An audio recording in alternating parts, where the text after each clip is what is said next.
talk about. And today, one of the most common topic across the industry, across the cybersecurity, is all about red teaming and blue teaming. So if you don't know, that's fine. We're gonna walk you through that. We'll go into the scenarios, the use cases, what tools are there, and how important it is, whether it's on-prem environment, whether it's a cloud environment. It really doesn't matter. So again, these topics we're going to cover. We're going to talk about network security, application security, infrastructure, what tools are there. So there's a lot to cover in this session today. But that being said, I'm not going to talk about all of that stuff myself. I have a young, talented person, Aaron. Aaron was on my podcast previously a couple of months ago. Aaron Ferraro is a cybersecurity analyst. He's got a ton of SAN certifications. He's very technical, deep into the weeds, and that's why I think he's one of the good subject matter expert to talk about all these topics. So, um, yeah, Aaron. I mean, I can take a few, I don't know, minutes just to talk a little bit, and then we get into the actual podcast topic. Yeah. Thanks again for having me on. I'm really excited to be here, and yeah, I love talking about this stuff. This is my bread and butter, and yeah, just a little background, I guess. Yeah, like you said, I'm a cybersecurity analyst at a bank. Before that, I was prior Air Force 4 years. I did ICS, so I was in the industrial controls shop there, and I did everything from setting up servers to you know risk and governance, risk compliance work, consulting with developers on our energy management software, and so wide array of experience there, and yeah, currently finishing up my degree at SANS, doing so I'm on my eighth GX certification. Nice. I just finished up my GX certified forensic analyst. Fantastic course. Highly recommended to anybody. Mm-hmm. Expert level stuff run by Rob Lee. Great stuff. And yeah, so I'm ready to Yeah. jump into the blue team stuff. Yeah, and you know what? What you just mentioned is certification. Maybe later this year, I wanted to have a 20-minute session. Just go to all eight certification. What you did, how did you do it? What did you exactly learn? What are more beneficial versus other ones? So definitely is another good, interesting topic we want to touch base on. Oh, absolutely. Yeah. We could do it. Yeah. Yeah, definitely another podcast on that. Right. So, we have a number of topics I outlined today, and I want to start with around something.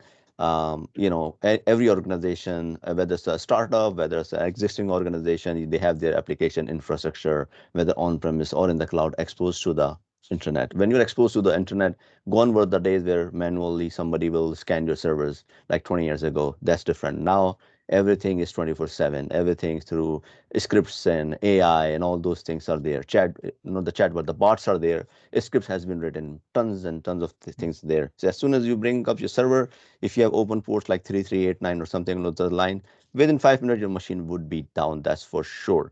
So there is scans or all these things are happening. So this pretty much kind of actors are there looking out for some machine or infrastructure which has some weaknesses in the system, vulnerabilities in the system, which can then be exploited. Maybe they have a motivational aspect of it or not.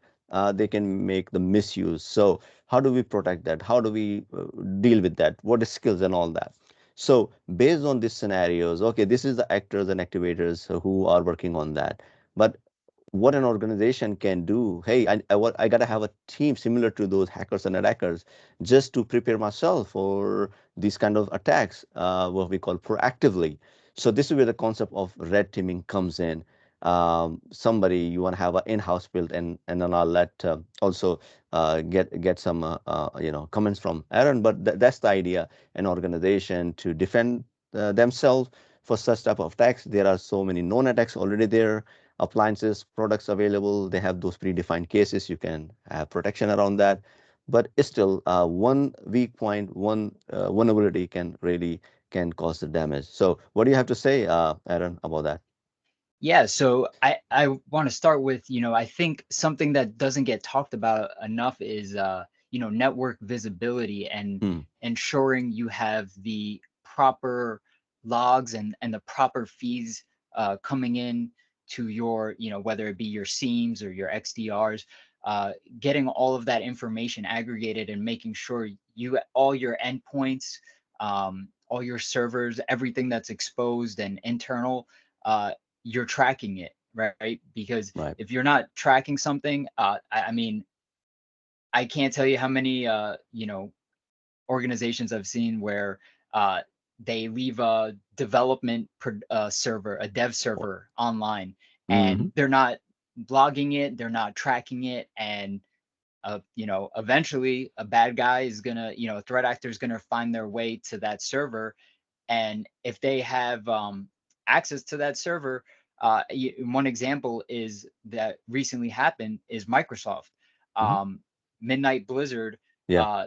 They got into Microsoft a development environment that Oh, Microsoft, yes. or a test environment that Microsoft left online. It had a very weak password because I'm assuming they were just testing stuff. So it was very Yeah. weak password. They sprayed it. They got access.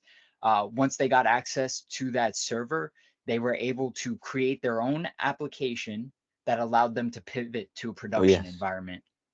There's I more, remember that. I'm going over the broad details, right? Like Yeah. there's way more To dig technical into that. details, but they were able to pivot to the production environment and then gather the emails, gather source code, and all kinds of stuff through that through that test environment that, again, they probably didn't have eyes on. They're a massive Yeah. organization, and you've let go, you've let them take their time to figure out how to Right. pivot, which if you're on the red team, and I'm pretty sure I've heard somebody from Black Hills Information Security, very popular MSP and pen testing group out there.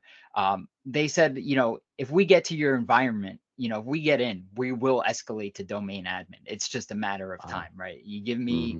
You give them enough time, they're gonna find their way. I They'll find see. something. So, Wow. um, yeah, it's Yeah. huge. So yeah, I mean, well, yeah, it's all the visibility and these are the fancy term these days, observability and so many things are coming. But going back to the basics, you need to decipher your environment. You need to know your environment. Hey, I have these VMs and OS and applications. So visibility is just not about you're watching and monitoring your Windows, Linux, and Unix server. As you just mentioned, if a developer is writing a code, how do you make sure that code is written secured enough that it's not exploiting or leaving any weaknesses for somebody to do the pen test or somebody to do scanning of the code and then penetrating your network and guess what, the databases do not have any password or you have a flat network. So again, in a nutshell or in an ideal environment, if you have to compare with the physical security, let's say if you go to the airport or if you go to the Penn Station in New York City, there are surveillance camera everywhere, and the airport is one of the biggest good example. Surveillance is there, the same thing. The moment you bring any new device, application server, Windows file server, or a network, network switch and Wi-Fi, whichever it is, you gotta make sure you have the full visibility. That's the basic fundamental things, whether it's a prod environment or even a non-prod environment. You gave a perfect example. If it's a non-prod environment, then how do you make sure that's completely isolated sandbox and they should not have any connectivity no matter what? But again, if those environments are used from the same laptop, then guess what? Laptop get compromised, right? So you're looking at those. So again, it cannot be 100% secure, but you can have a defense, layers and layers of defense, and then make it hard for them. It's all about buying the time, basically, as Right. you just said. The more you can process those layers and have them delayed, that's the idea, right? So what are we talking about? Like you saw, talking about network visibility, intrusion detection. Yeah. So are you talking about IDS, IPS, logging infrastructure? Then you also mentioned SIEM. I mean, this is one of the very broad domain. If we spend 2 hours, I'm sure we are not going to be fishing it Yeah. today. But let's start from there. And what do you think? And also, you deal with this, you see those. Also share your side of your plate, and help audience understand how these things work on the blue side of the team. Yeah, yeah, just I'll touch on real quick the network baselining and the architecture baselining, right? If if you're coming into an organization or a new job, uh, or even your home network, right? If you don't know what's normal in your network, and this is where visibility comes in to play very heavily, is If you don't know Mm. what's normal in your network, what activity should be going on, uh, then you are blind to the malicious activity anyway. Even if you have all the alerts and everything popping up for you, Mm-hmm. if you can't differentiate from false positive and normal to true positive, Mm-hmm. you're left blind anyway. So I see. uh, gathering that, taking the time to really learn your infrastructure, right? Like you said, should this test environment be communicating with this production environment? And if it shouldn't, as soon as that connection takes place, boom, red flag. I already know I need to investigate what's going on there. Or So let's talk about a little bit because this is a very good use case where I've seen often, um, you know, these things something you will not see out of the box in any product, and this is where I wanted to emphasis on that. And this is where it can help somebody to chime in and brush up your skill. You have to learn your environment and create those custom alert. So as you just said, how would you know something should happen or should not? First you need to understand what should be happening in your infrastructure. So start with knowing, okay, I have 50 Windows boxes, 10 Linux boxes, or 5 Unix machine, or 20 Mac box, whichever. So once you have the baseline, then you have to develop those scenarios and build your customized alert notification. And this is where those kind of skills will help you, whether you're a career starter or even if you are a new experience. I mentioned if people coming from GRC, if you're coming from audit, or somebody in IT for 10 years wanted to start in this area of expertise. So these things and this critical thinking basically is going to help because uh, knowing these things and coming up with that gonna help. And just wanted to add while I'm speaking is that even this is something where you go and chat on the chat bot, or what you call Microsoft OpenAI chat the GPT would not the help you yeah, co-pilot. Copilot, they would not help you. You have to come up with those. Hey, help me with this. How do I troubleshoot? It will not tell you, hey, go just create those. No, that's AI is there, but this is where the human intelligence will make more sense. So go, yeah. So that's, I You just wanted to emphasize on that. Yeah, absolutely. You have to ask questions. You have to ask questions. You have to be, I mean, sometimes when, you have to be annoying about it, right? Like you have to ask over and over, "Hey, is this application legit? Is this supposed to be executing? Is uh is somebody supposed to be executing sudo commands and copy commands, and is somebody supposed to be looking at the shadow file on this box? Is this you? uh you know who else is supposed to have access and not supposed to have access to this box?" And so you have to ask the questions. That's the only way you're going to be able to learn your network or your infrastructure. You have to ask questions. Um and that could be intimidating, right? It's like, so for me, I'm an introvert. I'm not uh particularly out there extroverted and want to talk to everybody, but you have to get out, you have to ask questions. Mhm. And that could, again, human intelligence, right? It comes back like the AI cannot help you with everything. It's Right, really, AI is just a tool to help you, you know right. be Mhm. better at a task. It's not going to answer all your questions. It can't. It, Absolutely. Yeah. So based is something you want to add more to the baselining? Is there baseline configuration setting something you want to touch base on? yeah, yeah. So, back to we'll go back to the seam and Mhm. your XDR, or whatever tools you have in your environment. Um, Baselining, that's where it really becomes critical, right? Because I've seen environments where they have no rule set up. They just have the base. They install the seam. They get logs sent to the seam, Mhm. and it's, I mean, tens of thousands of alerts.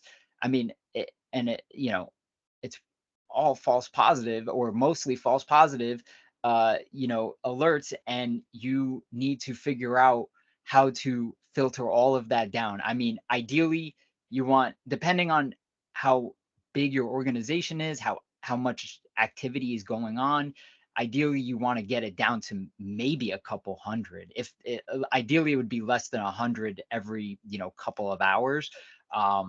if you can get your alerts, and then that way, if you're getting 50 alerts, 60, 70 alerts every, I don't know, 3, 4 hours, very, it's something much more manageable for one or two people to look at, Oh, yes. as opposed to, because if you have 10,000 alerts a day, right, and you have two security people, right, looking at those alerts, Impossible. it's Yeah, you will miss something. They will miss something. And of if they're course. only looking at critical, you know, one of the big things, and it's a theme across all of my certifications and classes and stories that I hear, is the critical alerts come at the last, like, that's when they've executed something and it's already too late. Too late. The Yeah. low and the medium and those alerts are the ones that have the bits of information that is going to lead you to preventing the attack from happening. Right. um One of the things I'll mention is, for example, WMI event consumers, right? Yeah.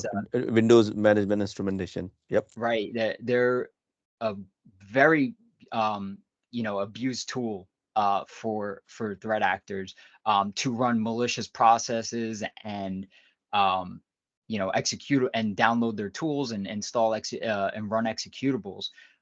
Those will usually come in as something that's on the lower spectrum, right? It's going to be on a lower alert level, maybe a medium, a low. It Mm-hmm. depends on the environment and how you have it set up. But creating a custom rule to trigger, hey, every time some executable runs from this WMI Mm-hmm. uh, executable, you want to have it triggered as a high alert and Right. send. Uh, so those things could be crucial in determining whether or not your organization is breached, or something truly bad happens, like a Right. ransomware attack or data exfiltration, or stopping it. And Mm-hmm. so coming back to the SIEM and the network baselining, it all ties together, right? It's not just, you can't rely on these tools to do all the work for you, because a lot of these techniques, I mean, the threat actors out there aren't staying stagnant. Yeah. If and there are, and if you look at the dark web and those threat into, if you read the articles and the news out there, or the cyber news, um, there's always stuff on the dark web. Hey, I got this tool, I can bypass CrowdStrike, Falcon, and all the big name Yeah. EDR platforms. I have a tool that, and it may or may not be true, Mm-hmm. but they're always out there improving and getting better, right? And so you can't rely on just these tools to do your job for you. That's, again, and that's why Yeah. I think, again, back to your point of AI will not do the work for you. It just Right. won't. You need the human intelligence there, because the AI is only going to learn after the human has, determined this is malicious, or Right. this is some new kind of malware, and then they put it out there, and now the AI has learned from it, or Right. the AV software has learned, has updated the signatures, and now it has that signature in it. Yeah. So just to summarize on a high level, one tagline I can put for the people: why should you not consider any seam just as is out of the box?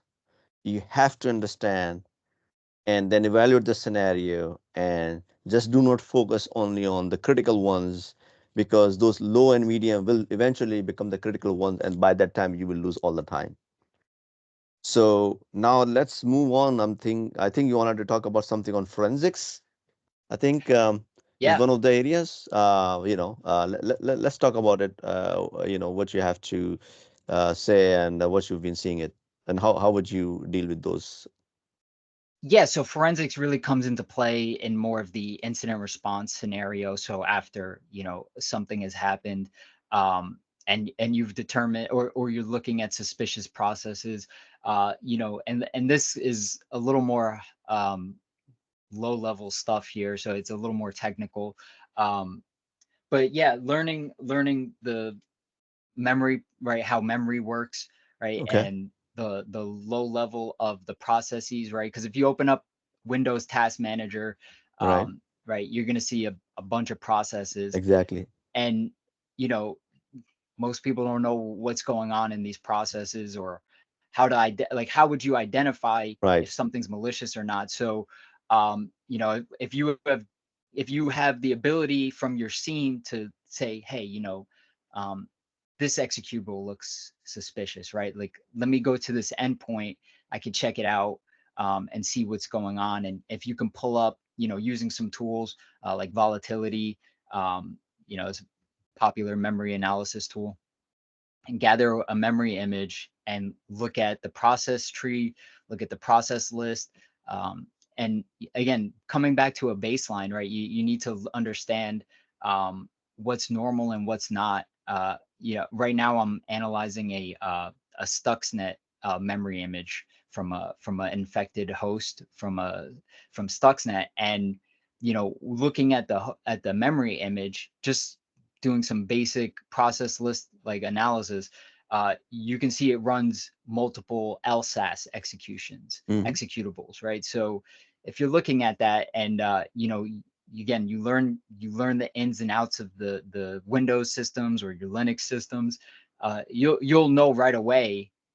LSAS should only be there should only be one LSAS process running, and it should be running from the services, and right away when the computer starts up. It shouldn't be So it should be booting with the rest of the startup processes under that services exe. And so, looking at that, right, and you can see multiple LSAS executables, right? Okay, well, now you already have red flags popping up Mm, left right. and right, and then you go dig deeper. So on the forensics level, not only memory analysis, but more importantly, log analysis, right? And Log when analysis. learning Windows event IDs, Oh uh, yes, absolutely. so that can be crucial, and it could really be, if you know your environment and you have these you learn the Windows event IDs, and you learn which ones should be flagging on, like Right. which is the normal ones, and then start flagging on the abnormal, or the ones you think are important, right? Like if this uh host is getting RDP connections, Right. right? Start flagging on the Windows event. I don't know the ID number off the top of my head. Yeah, so I just Um, want to add on one of my videos, those who are still watching it, I have a separate video where I put all the Windows most common security event IDs. I'm not sure, I believe there are 19 or 24 of them, specifically coming from the incident response. So again, people, I'll try to put the link, otherwise search Windows ID and in my YouTube, you'll find that video there. Uh, so thanks for bringing it up, Aaron. yeah, I'll share with you some resources. Sans, if you see right behind me, there's a Sans Hunt Evil poster, and there's also another one called Sans Windows Forensic Analysis poster, and those are all free. You could get them on Yeah, Sans and website. I just want to add these posters pretty very very valuable. That I've seen few of them for the even for the information security and all those. That's very well I said architected and presented. Yeah, Yeah, that's yeah, it's very well documented. They give you explanations of everything, why what's important about it, what's to look for. So I'll share those links with you at the end, and yeah, you could. true. They're free posters. You could download them as PDFs. Right. A lot of great information on there. Um, yeah, and so yeah, back to the Windows event IDs is just uh, again, learn comes back to baselining, right? All of this ties back to just baselining your environment, Exactly. and being able to find out what's normal, and then flagging everything that's abnormal. And the abnormal stuff may be stuff that has to happen once in a while, but at least you have eyes on it. um so yeah, coming but yeah, that's what I have to say Yeah, on that. no, no, that absolutely makes sense. I can go into the weeds of like logging, SIEM, and all that. Even I did migrated a couple of SOC back like 4 years ago, and there were no visibility on the network infrastructure, Cisco router switches, and all that. And also there was some legacy authentication was used in SQL boxes 2005, and we got an alert at 2 in the morning. And guess what? 4 days later, we figured out, okay, it was legacy auth by design. So this was a great example of false positive. Right. So again, it's always like knowing your environment is very very important. Sometimes, as you mentioned, was false positive and false fatigue. can also cause, and this is where your knowledge matters, experience matter. And again, is this just something you can learn on the job, or working with some experienced people, I would say. Yeah, so that's something you will not learn in a typical training. This is what I'm trying to explain here. You mentioned something around honeypots and canaries, and can you talk a little bit about those? And I think, and I have not seen so many people talking about it. So something you want to shed some light on that? Yeah, yeah. So the cyber deception. Okay. It's so I think it's very underused, underutilized in the field, and I could see why, some people may have may be reserved about putting something, exposing something on their network to the internet and letting it get attacked for for intelligence purposes, or but I could talk a little bit about first my honeypot that I have set up. I have one set up on AWS. It's completely free. It doesn't, if you sign up for the account, you get a year free at a certain tier. You don't need you don't need high amounts of memory. You don't need crazy amounts of storage. The one I run, I think, is 2 gigs of RAM and 8 gigs of storage. And the Okay. logs clear out every week or so. So you get about a week's worth of logs of attacks. Um, and it's run through the D Shield honeypot. It's a script that you would just run on your AWS instance, right? You run that script, and I could send you that link as well. Is It's it a run through. Windows instance or Linux? It's a Linux instance, Okay. Linux, Ubuntu, and it's through the creators of it are the guys from SANS Internet Storm Center. So Okay. yeah, you create an account there, and you would basically feed this information as well to Oh, the Internet nice. Storm Center. So you're Nice. contributing to the community as well, Community, yeah. and Yeah, we it's collecting those all what you call intel over the mhm, new attacks, and this is like yeah. community-driven project. Oh, that's a nice idea. Yeah. Yeah, it's a great and then what you can do, what you do is you check them out every now, every other day or so. And you'll see, like you said, you'll see a lot of automated attacks. You'll see a lot of the same uh boring stuff, right? After a week of looking at it, you'll be like, "Oh, I know what this is. I know what this is. I Yeah. know." But there's so much value in learning about even those boring, constant, same attacks every day. Yeah. You can pull so much information, and then the next time you're looking at an interesting attack, something that's abnormal that you don't see a lot, you can pull so much value out of that and analyzing the next attack.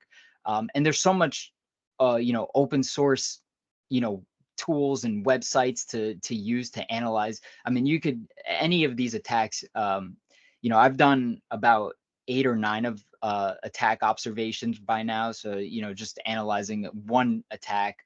And you go down such a deep rabbit hole on Right. just a basic attack. Everything from, the attack and what it's trying to exploit.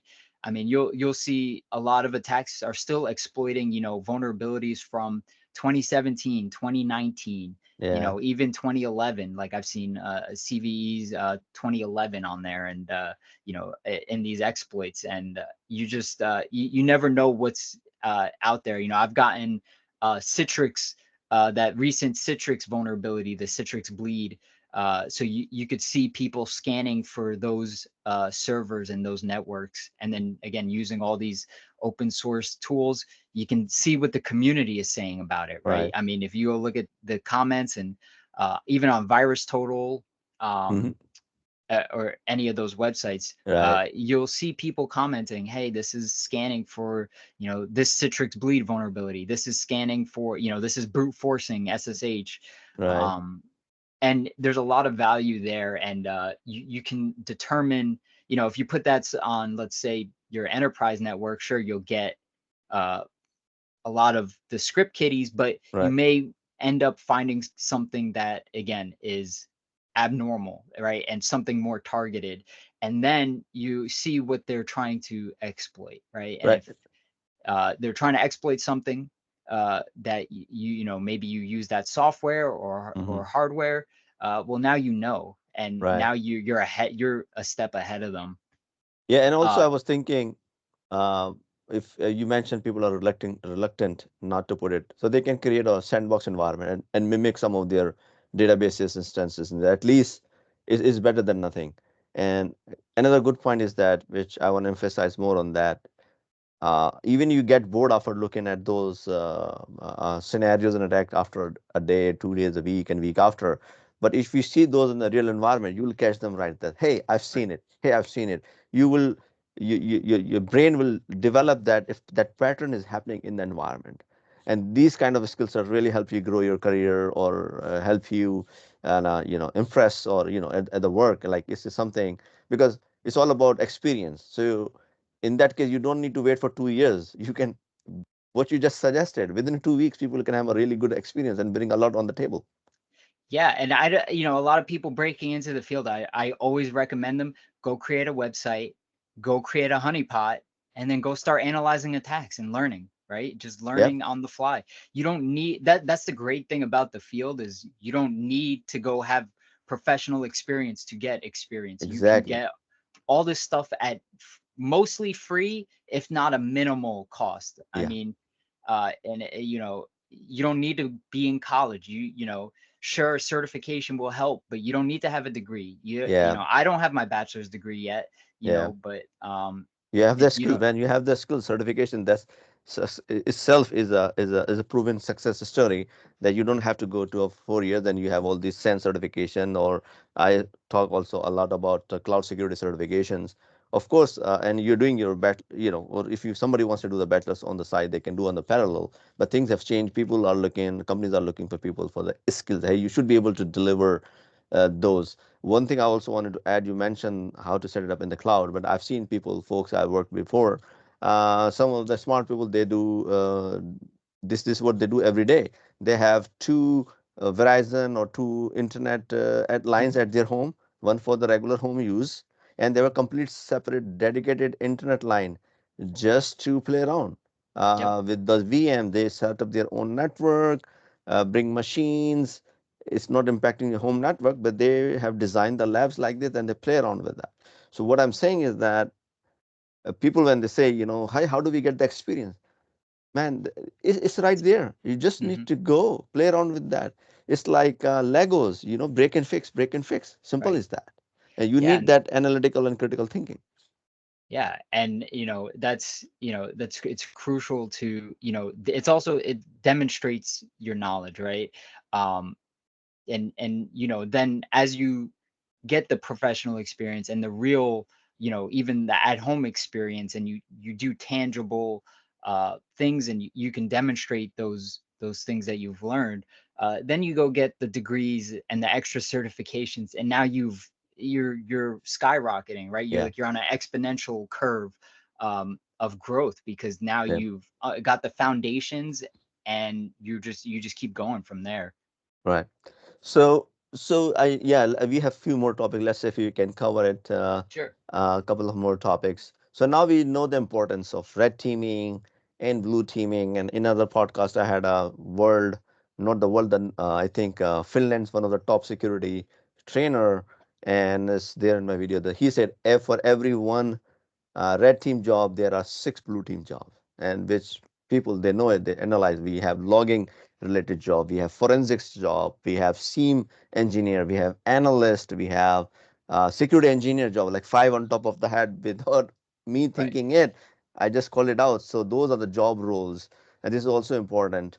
And we can go on like talk about some not the network and infrastructure. There are application related attacks you just mentioned in the beginning about somebody writing a code and all that scale on that level. So is there anything else? A couple of points you want to touch on, Aaron? Yeah, so from, a blue team perspective, like you said, there's one red teamer for six blue teamers. I mean, we have to do much more than the red teamer, right? Because the red teamer, he just needs to get into one thing Yes, once, exactly. that's it. Yep. And he has all the time, okay, in a professional setting, he doesn't have all the time in the world. He has a week, or two maybe. Yeah. But he has the time to break in and figure out things, and we Just have to be right.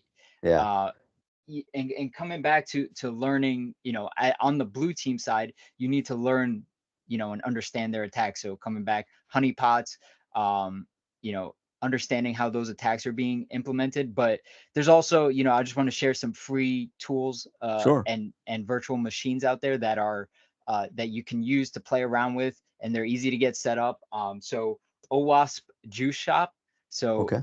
for anybody who's not familiar with OWASP, they run the OWASP Top 25, and Well, top yes, 25, I was going to say top 10. Okay. or Yeah. top 10. Sorry, Yeah. I think there's a Sans Top 25. That's why Okay. I got that mixed up. So That's fine. OWASP Top 10, and those are the 10 most exploited web Yeah. app exploits going on for the year. I think they do. Um, and so OWASP Juice Shop is a virtual machine, and it's a web application, and you set that up on on one virtual machine, and then you get your Kali Linux virtual machine on the other one, and you just start hacking away. Hmm. And they have walkthroughs. It's basically a capture the flag, right? Can you do a SQL injection? Can you do a Okay. cross-site scripting attack? Can you do cross-site request forgery on this, and get the flag? And they'll give you little achievements and stuff. So that's a fun and easy one to do. There's another one that's a little more advanced, using Metasploitable. So Metasploit. yeah, so Metasploitable is a lot of fun as well. Same thing. You set that up on a virtual machine, and you get your Kali box on the other one, and you start hacking away. And though that machine, I like that machine specifically because you can increase the security level. So there's low, Okay. medium, and high. So you start out Okay. at the low, you start learning the basics, and you increase it to medium, and then you try your low exploit is not going to work on the medium one. So now you got to Right. up it. And that's really how you learn. That's how you learn how complex these attacks are, Right. and how complex they can get, and how they're being conducted, and how people are fuzzing, which is using different, just kind of in a brute forcing way of Right. learning how to attack a system to get something to work. Right. Um, so those are super valuable tools for blue teamers and red teamers alike. So blue teamer, you got a tougher job, and Yep. You have to think it's like a hacker. yeah, you have to think like a hacker and like a defender. Yep. So you got a tough job, and blue teamers don't get enough credit. I'm a Yeah. blue teamer through and through, and we don't get enough credit for everybody wants to be a pen tester. Yeah. Those No, guys are the that's people like the cybersecurity people think it's just the person behind the keyboard with the hoodie and all that. That's just the one job.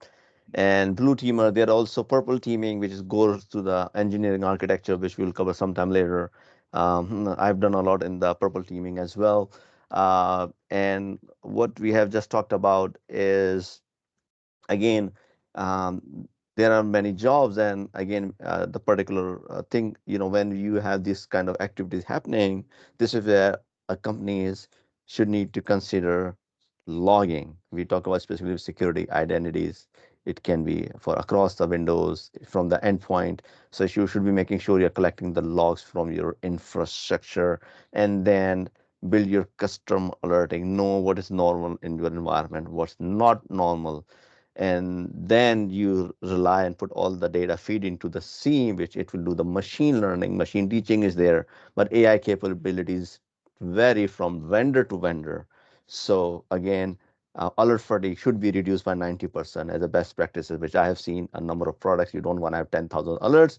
You want to make sure it's reduced to manageable alerts, and knowing your environment. You may have a legitimate alerts, as I mentioned, like legacy auth on along those lines.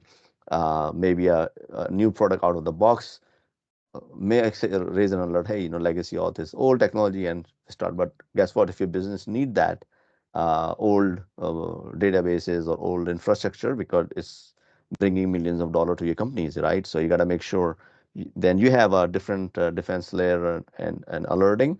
So those are things which will help you as you go on the job. So I do have more than 3 hours of lecture on Azure SIEM on my YouTube channel, which talks about SIEM Sentinel has, like, I think more than 150 or 200 out of the box built in anomaly detection there. Go leverage that. There are also some what you call logics there. This is one of the platform which I was exploring, but that's not the only product. There are many products available. I'm not biased. There are products like Sumo Logic and Splunk, I don't know, Logarithm, IBM QRadar. So I'm not biased. Go explore yourself, learn, understand what feature and capabilities they have, and you just need to learn one product. I think you mentioned some open source, I believe, and then Yeah, before we wrap up the call. yeah. So Elasticsearch, Elasticsearch, Logstash, and Kibana. They're log aggregators, and they Okay. will analyze the data. You have to learn them. You have to tweak them and learn them and set them up. And it's a painful process, especially in the Okay. beginning when you're learning it. But again, learning it, going through the trouble and the heartache of suffering through the setting it up and getting it to work. So I have an elk stack that feeds into my honeypot, that Okay. my honeypot feeds into. And so it aggregates all the data in there, and it visualizes it all nice for you. And again, it's another way to learn your tools and learn how to make things, work for you and what you want to see, and the data you want to, that's important to you. Right. So again, it's a little bit of a painful process in the Yeah. beginning, but once you There's do it no once, no pain, no gain. yeah, exactly. Once you do it once, though, you're flying, because you can Yeah. now go to another, whether it's your organization or setting up something else, Right. your some other kind of network. You just keep going with it, and now you know how to do it once. You can do it twice, three times, you know. Yep. Perfect, perfect. No, I thank you. I mean, I think I was send me those resources I can put in the description of the video. I'm really happy that you shared specific tools so people can go and try them themselves.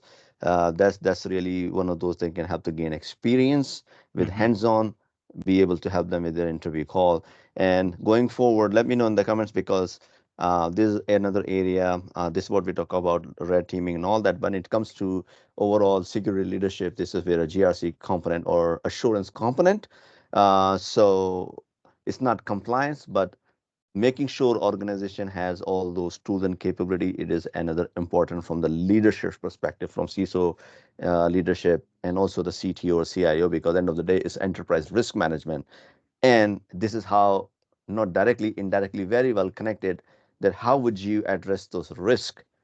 So if you connect the dots, and in the future I will bring more content around that, how these operational things contribute to lower the risk for your enterprise by having the right technology, right tool set, with the right people, which is the most important, knowledgeable Right. people to work with that. So that's being said, again, Aaron, I really appreciate your time, and hopefully we'll have some more content like this in the future. Yeah, absolutely. All right, thank you. Let me know any comments, folks, and I'll try to cover in my future podcast. Thank you so much. Thank you.